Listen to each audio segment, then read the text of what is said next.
Assalamualaikum warahmatullahi wabarakatuh. Selamat berjumpa kembali anak-anakku yang soleh dan soleha. Bersama saya Suparman, Guru Pendidikan Agama Islam dan Budi Pekerti SDN Ranca Ekek 9. Nah, pada kesempatan kali ini saya akan membahas mengenai pembelajaran ke-1, yaitu pembelajaran kelas 6 mengenai surat Al-Kafirun. Nah, sebelum kita memulai pembelajaran, mari kita berdoa dulu ya. A'udzu billahi minasyaitonir rajim. Bismillahirrahmanirrahim. Rabbi zidni ilman warzuqni fahman. Raditu billahi robba wa bil islami dina wa bi Muhammadin nabiyya wa rasulah. Amin. Nah, dalam video pembelajaran kali ini ya, saya akan membahas mengenai Quran surah Al-Kafirun. Nah, dalam pelajaran ini yang pertama kita akan bahas yaitu ya surat Al-Kafirun, yaitu A, yang pertama membaca surah Al-Kafirun. B, menulis surah Al-Kafirun. C, mengartikan surah Al-Kafirun. Dan D, kandungan surah Al-Kafirun. Nah, anak-anakku yang soleh dan soleha, kita lanjutkan lagi ya pembahasannya. Yang pertama yaitu A, membaca surah Al-Kafirun. Nah, sebelum kita membaca surah Al-Kafirun, kita harus tahu dulu apa itu surah Al-Kafirun. Nah, surah Al-Kafirun adalah surah yang ke-109 dan terletak pada juz yang ke-30 di dalam Al-Quran. Nah, surah Al-Kafirun ini terdiri dari 6 ayat dan diturunkan di kota Mekah. Oleh karena itu, surah Al-Kafirun disebut juga surah Makkiyah. Nah, nama surah Al-Kafirun itu diambil dari ayat yang pertama, yaitu Qul ya ayyuhal kafirun, yang artinya orang-orang kafir. Nah, mari kita baca bersama-sama Quran surah Al-Kafirun. A'udzu billahi minasyaitonir rajim. Bismillahirrahmanirrahim. Qul ya ayyuhal kafirun la a'budu ma ta'budun wa la antum 'abiduna ma a'bud wa la ana 'abidum ma 'abadtum wa la antum 'abiduna ma a'bud lakum dinukum waliyadin. Shadaqallahul adzim. Nah, anak-anakku yang soleh dan soleha, kita lanjutkan lagi ya pada pembahasan yang B, yaitu menulis surah Al-Kafirun. Dalam penulisan Quran surah Al-Kafirun ada beberapa hal yang perlu diperhatikan ketika menulis surah Al-Kafirun. Nah, yang pertama, perhatikan bentuk tulisan setiap huruf dan perubahannya ketika berada di depan, di tengah, dan di belakang. Nah, yang kedua, bedakan antara huruf yang dapat menyambung huruf di depannya dan huruf yang tidak dapat menyambung dengan huruf di depannya atau huruf yang berbentuk tunggal. Yang ketiga, telitilah dalam penyambungan setiap huruf. Beberapa jumlah kelokannya harus tepat ya. Ada lagi, yaitu perhatikan harokatnya atau tanda baca dalam Quran surat Al-Kafirun tersebut. Misalkan tanda titik di atas huruf tersebut atau di bawah huruf, terus tanda harokat seperti fathah, kasroh, ya, doma, terus sukun, terus tasdid harus pas ya, jangan beda tempat atau salah tempat ya.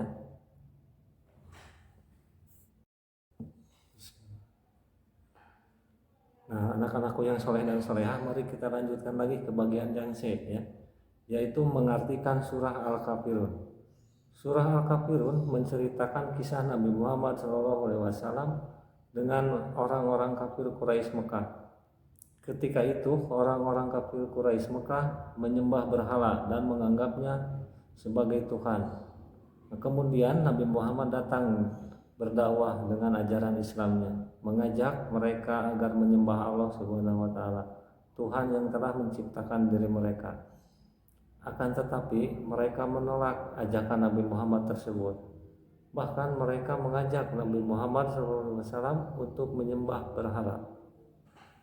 Tapi Nabi Muhammad dengan tegas menolak ajakan mereka.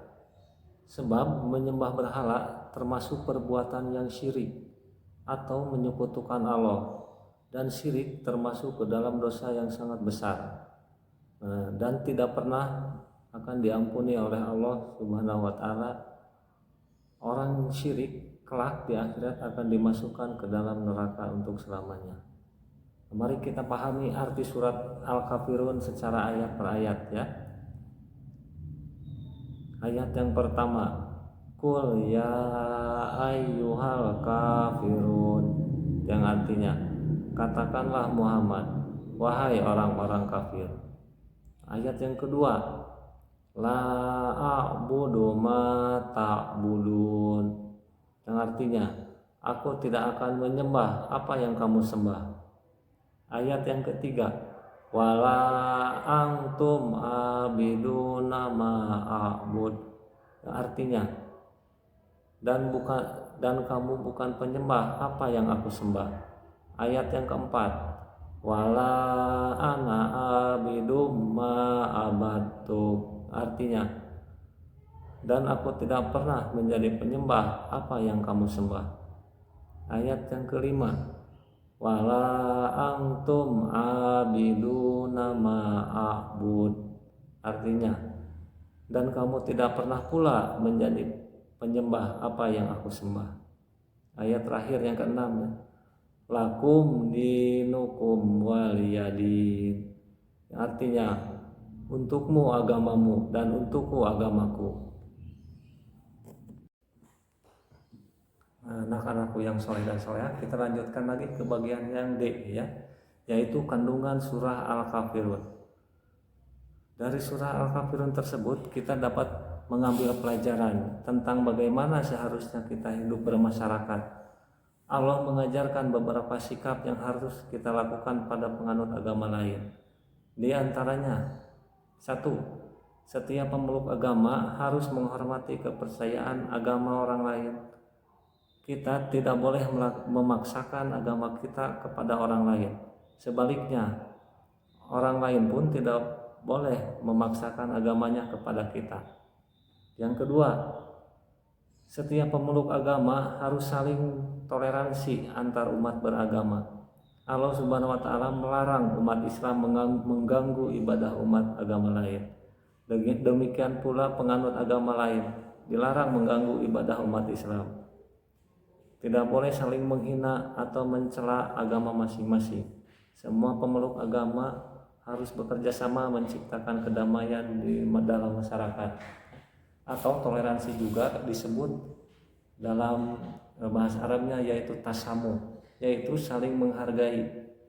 Jadi kita harus saling menghargai dengan orang lain yang berbeda pemahaman keagamaannya dengan kita atau berbeda agama dengan kita ya. Misalkan kita punya teman yang berbeda agama, nah, pas mereka mau melaksanakan ibadah ke tempat ibadahnya ya, nah kita jangan menghalang-halangi dan jangan mengganggu ketika mereka sedang beribadah. Nah itu disebut dengan toleransi, saling menghargai antar umat beragama.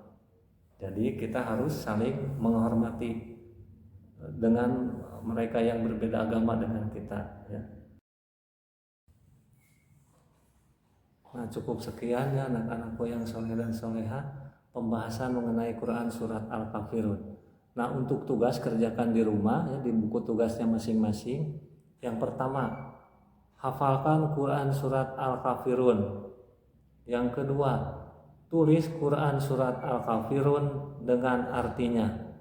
Nah yang ketiga, terapkan Quran surat Al-Kafirun ketika sedang melaksanakan sholat.